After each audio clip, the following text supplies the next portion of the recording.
नमस्कार दोस्तों।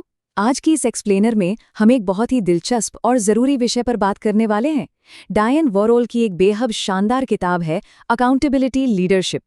अब जवाबदेही या अकाउंटेबिलिटी का नाम सुनते ही अक्सर थोड़ा डर लगता है, राइट? जैसे कोई सज़ा मिलने वाली हो। पर यह फ्रेमवर्क इस पूरी सोच को बदल देता है। ये इस डर को एक शानदार लीडरशिप क्षमता और कल्चरल डिज़ाइन में ट्रांसफॉर्म कर देता है। तो सबसे पहले ज़रा इस सवाल पर गौर करते हैं। बुद्धिमान टीमें भी समय सीमा यानी डेडलाइंस क्यों चूक जाती हैं? ये कितनी आम प्रॉब्लम है ना। हम अक्सर सोचते हैं कि आखिर सबसे स्मार्ट और टैलेंटेड टीमें भी इन मिस्ड डेडलाइंस, एक दूसरे पर ब्लेम डालने और माइक्रो मैनेजमेंट के जाल में क्यों फंस जाती हैं। आज की इस चर्चा में हम इसी पजल को सॉल्व करेंगे।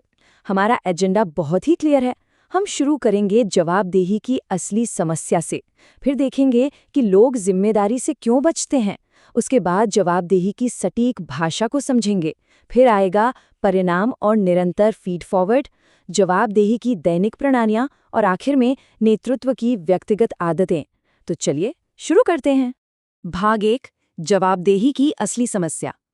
देखिए, सबसे पहला और बड़ा पैराडाइम शिफ्ट यही है कि जवाबदेही कोई सज़ा नहीं है। ये असल में एक डिज़ाइन की चुनौती है।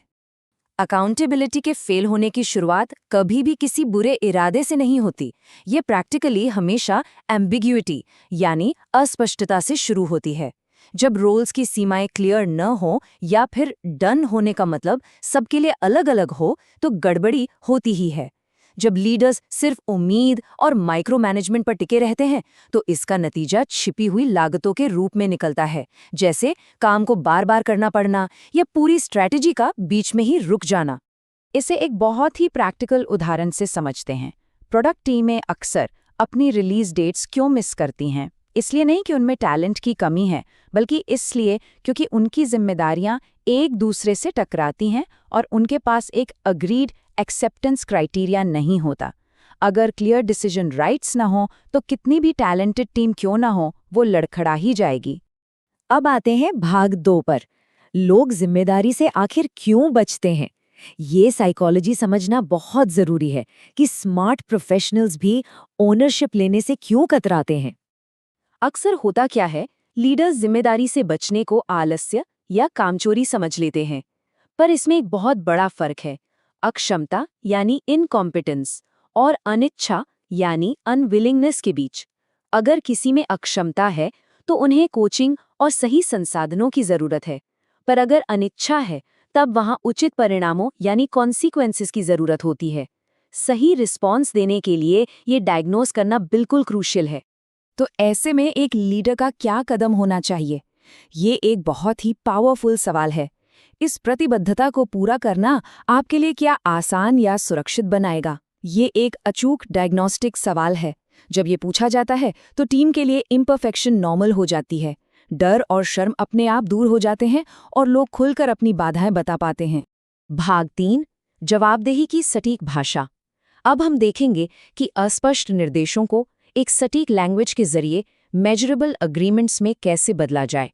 इस अकाउंटेबिलिटी कन्वर्सेशन फ्रेमवर्क के 3 बहुत ही सिंपल पर असरदार स्टेप्स हैं। पहला है अनुरोध यानी क्लियर एक्सपेक्टेशंस रखना।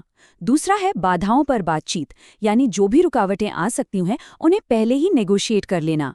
और तीसरा है एक स्पष्ट प्रतिबद्धता या क्लियर कमिटमेंट हासिल करना। इस सीक्वेंस में बात करने से आगे चलकर होने वाली किसी भी गलतफहमी को आसानी से रोका जा सकता है। यहाँ वोकैब्युलरी में एक बहुत ही जरूरी शिफ्ट चाहिए। कौन मदद करेगा, ये पूछने के बजाय पूछिए कि एकमात्र मालिक या सोल ओनर कौन है। ये एक बहुत ही अहम बदलाव है, जो ये सुनिश्चित करता है कि कमिटमेंट की भाषा हमेशा ओनरशिप की भाषा से जुड़ी रहे। चलिए आगे बढ़ते हैं भाग 4 पर, परिणाम और निरंतर फीड फॉरवर्ड। लीडर्स को कॉन्सिक्वेंसेस और परफॉर्मेंस ट्रैकिंग को देखने का अपना नजरिया थोड़ा बदलना ही होगा। देखिए, परिणाम या कॉन्सिक्वेंसेस कोई सज़ा देने का टूल नहीं होने चाहिए। ये प्रिडिक्टेबल होने चाहिए। 3 तरह के परिणाम होते हैं। स्वाभाविक यानी नेचुरल, जैसे काम में आगे चलकर देरी होना। संरचित यानी स्ट्रक्चर्ड, जैसे सुधारात्मक एक्शन प्लान्स बनाना। और विकासात्मक, जहां स्किल्स की कमी को पूरा करने के लिए टारगेटेड कोचिंग दी जाती है। इन्हें एक ट्रांसपेरेंट परिणाम सीढ़ी की तरह देखना चाहिए। इन दोनों कॉन्सेप्ट्स का कॉन्ट्रास्ट सच में बहुत इंटरेस्टिंग है। बाईं ओर है फीडबैक, जो अतीत की व्याख्या करता है, यानी जो बीत गया, और दाईं ओर है फीड फॉरवर्ड, जो भविष्य को आकार देता है। हाई परफॉर्मिंग टीमें क्या करती हैं? वो पिछली गलतियों को समझने के साथ साथ आगे बढ़ने के लिए फीड फॉरवर्ड कोचिंग का भी जबरदस्त इस्तेमाल करती हैं।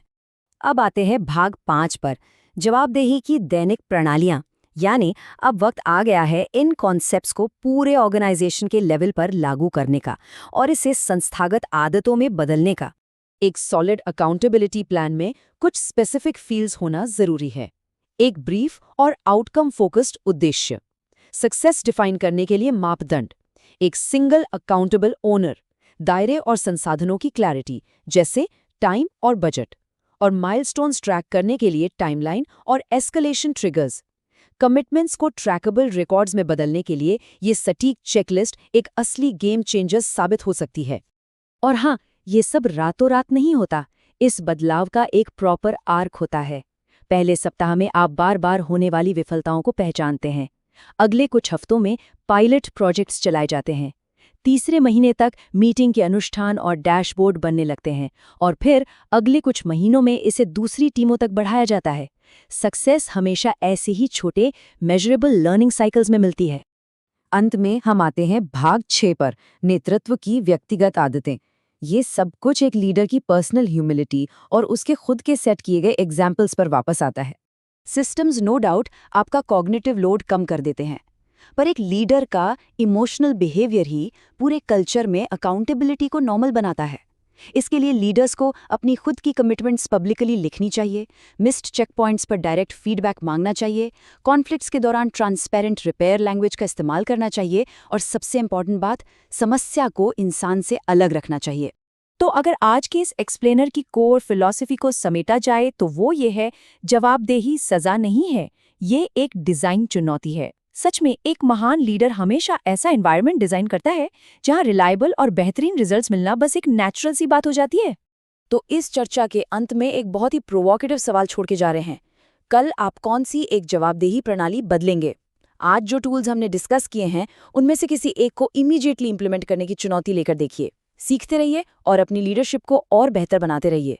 आज के इस एक्सप्लेनर में जुड़ने के लिए आपका बहुत बहुत धन्यवाद।